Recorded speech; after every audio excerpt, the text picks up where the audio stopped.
T'es sûr que tu fais correctement tes ablutions? Aujourd'hui, on va faire une révision de comment faire ces ablutions et je suis convaincu qu'il y a des sunnas que tu ne connais peut-être pas. Avant d'étudier chaque membre à purifier lors des ablutions, je vais te poser la question si tu sais ce qu'il faut faire et à toi de me répondre. Alors, commençons. Et partons du principe que l'heure de la prière va bientôt retentir. Quelle est la première des choses qui doit émerger en toi?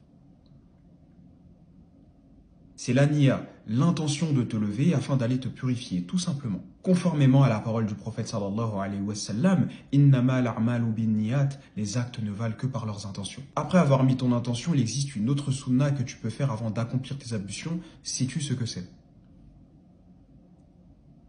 C'est l'utilisation du siwak. Tu peux le passer rapidement sur tes dents avant d'accomplir tes ablutions. Et si tu n'as pas de siwak, tu peux utiliser la brosse à dents. Après avoir réalisé la sunna du siwak, si du moins tu l'as faite, tu es devant ton lavabo et tu peux prononcer une parole. Laquelle est-elle?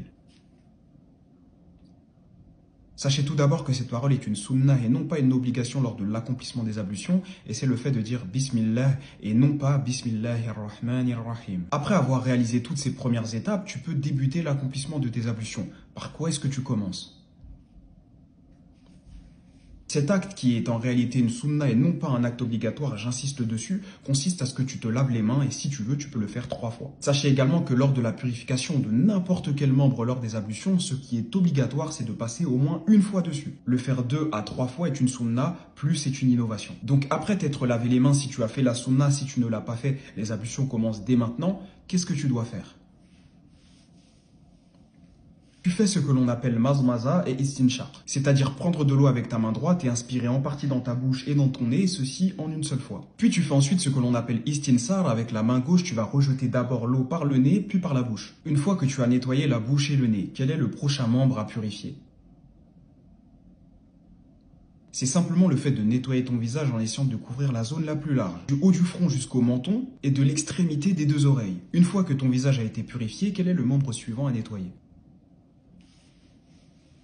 Tu vas te nettoyer les bras en incluant les mains. La sunna étant de commencer par la main droite, tu vas partir de l'extrémité de tes doigts en passant par le poignet et ceci pour finir jusqu'au coude. Puis tu fais de même avec la main gauche, tu peux le faire une fois, c'est ce qui est obligatoire, 2 à 3 fois, c'est la sunna. Il y a également une sunna qui consiste à ce que tu entrecroises tes doigts lors du passage de ce membre. Après avoir purifié tes mains et tes bras, quel est le prochain membre à nettoyer?